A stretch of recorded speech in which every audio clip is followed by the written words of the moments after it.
Um, Govida, we discussed with the students yesterday, and I think it was quite interesting. But unfortunately, we could not record our discussion yesterday. So, can you tell us what what did you memorize? What did you remember from in your mind? What is the best question in your mind? This record is just for my students, especially who are learning English, because it will be very interesting for them to listen in English. I think the students when they studied in Switzerland, this is a very first time for them to see Buddhist monk. It's very fresh for them. They are very interested in monks, and then they have a lot of interesting questions they have asked, and they're very interesting. And they asked why do the monks have to shave, and then why Shave the head. shave their hair, and then why the monks wear different colors, and the Buddhists pray and worship the Buddha, and what do they expect from religion, and about meditations, Okay. and if the monks are allowed to get married or something. They are very interesting questions. Such a question, huh? And of I course, remember one question that one girl, she asked, what did the Buddha teach? No? You remember? yes. Yeah. Can you tell how you answer these questions? Yeah, they are interested what is the most important teachings of the Buddha, and I try to explain them. The most important teachings of the Buddha in Buddhism is Noble Eightfold Path. This is I tried Yes. to explain them, because in other religion they don't have these Noble Eightfold Paths. Eightfold Path. Example, the most important and the first and the key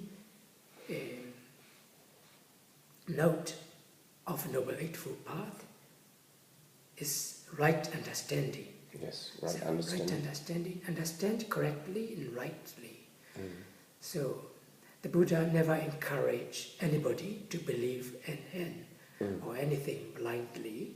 So the Buddha just encouraged everybody to Just to- understand, okay. understand clearly, Clearly. understand from their experience. That's what I want to emphasize about the Buddha's teaching, which is different from Other religion. religion. Yes.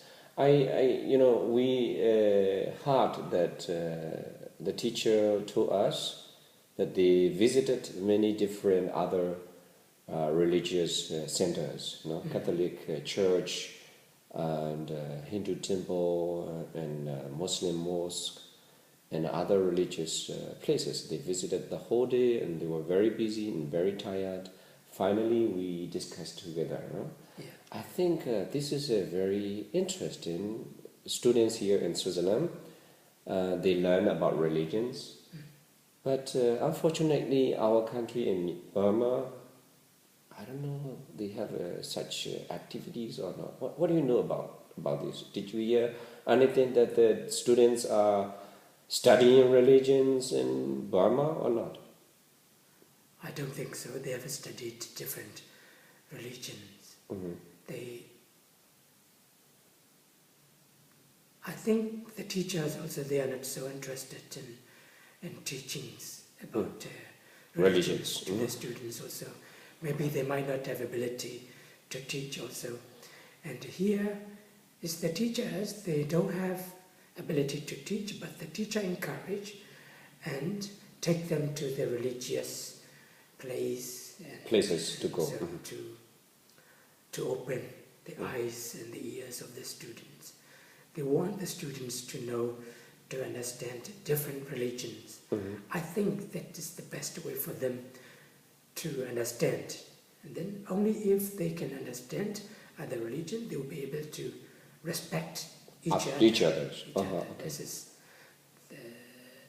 their purpose. Okay. Their point, Purpose of learning religions. religions.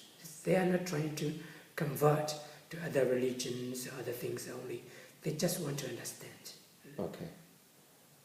I think it is very important to live peacefully, harmoniously among the religious members or religious leaders, by learning other religions.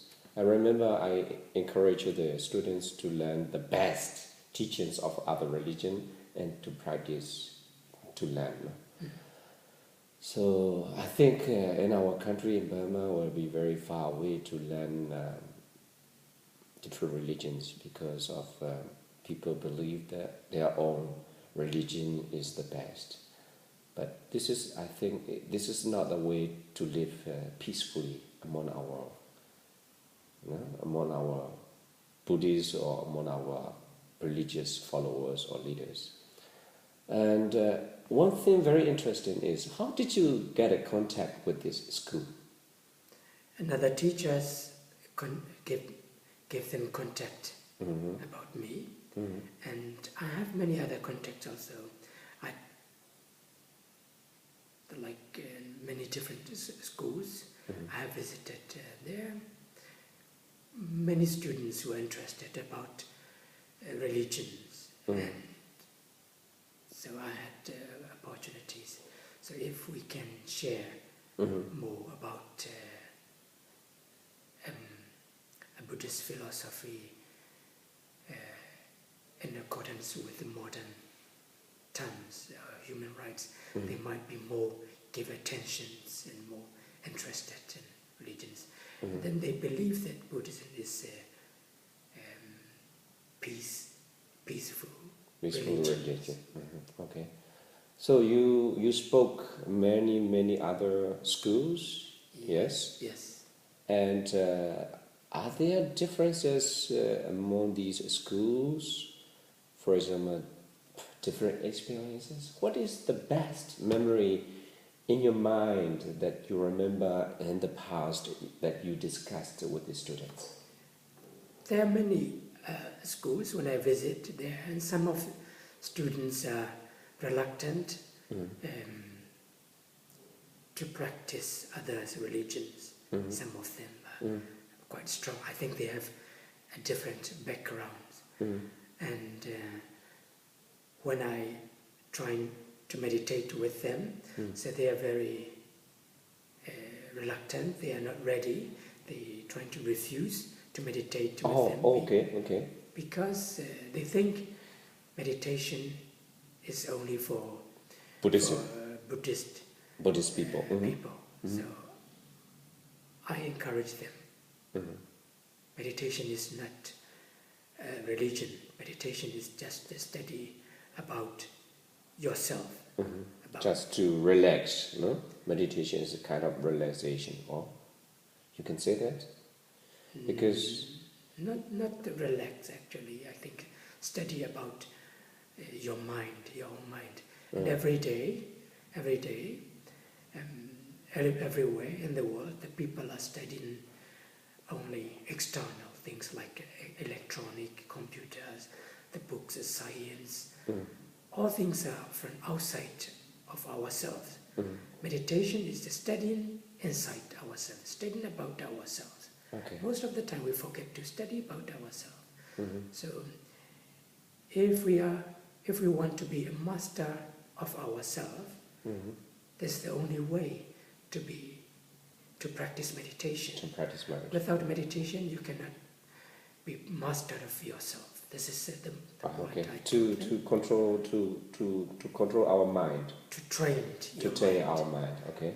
I do not tell them control, because control, they might have misunderstanding, because control might have a political point of view. Oh, this is very strong.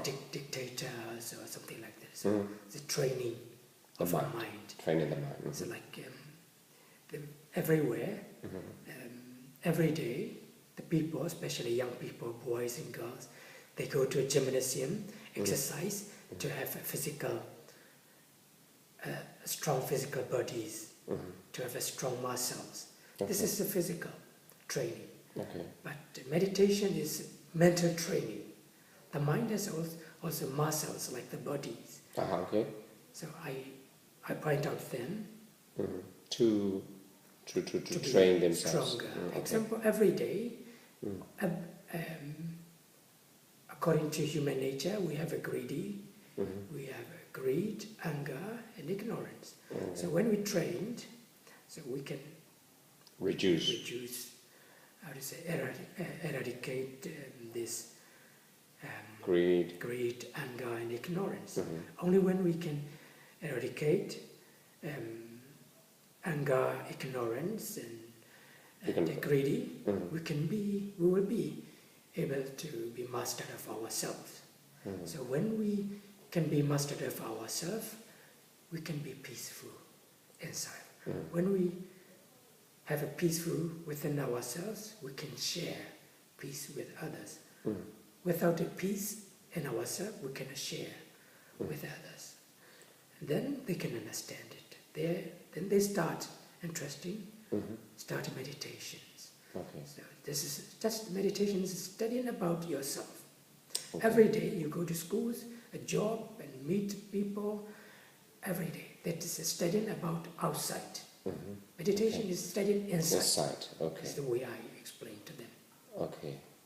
But to eradicate the whole greedy mind, to eradicate the whole anger, to eradicate the whole ignorance, that will be very difficult for the people in this country. Now, what do you think? Is existence so long, not only here in this country, but also everywhere around the world, will be very difficult to eradicate, to cut off everything. No? That is, I think. What do you think? It is not easy. Nothing is easy. Step by step, Yes. we have to learn fast. We have to understand theoretically that meditation can help us to eradicate. That's the way to reduce, no? Then when we can accept it, the next step will be really practice. Then when we can practice every day, step by step, we will be able to eradicate finally, more or less. So this is not connecting with the question about the school, but a question about your life. How long have you been here in Switzerland? Switzerland for about 10 years. I've been living Yes. for 10 years, but I traveled to many European countries. And I know that Switzerland is a very interesting country because they speak different languages, they use different languages, and they try to live unitedly among these different people, like French people, German people, and Italian people. Mainly these three, no? Three people. So I think very interesting that is they are using these three languages in this country. That is the only country I think I know, and this is I think very good example for our country, Burma, because we have many different languages, many different ethnic groups. But do you think that is possible to do quite similar system like this, Switzerland, to use in our country, Burma? What do you think? Historically, politically, it's not similar to our countries, but we can learn, of course, we can learn from any countries, from anybody's. I think in Switzerland they have strong constitutions, and small countries, I think 10 times smaller than Burma, maybe more than 10 times. But they have 26 states Here they call canton. Cantons.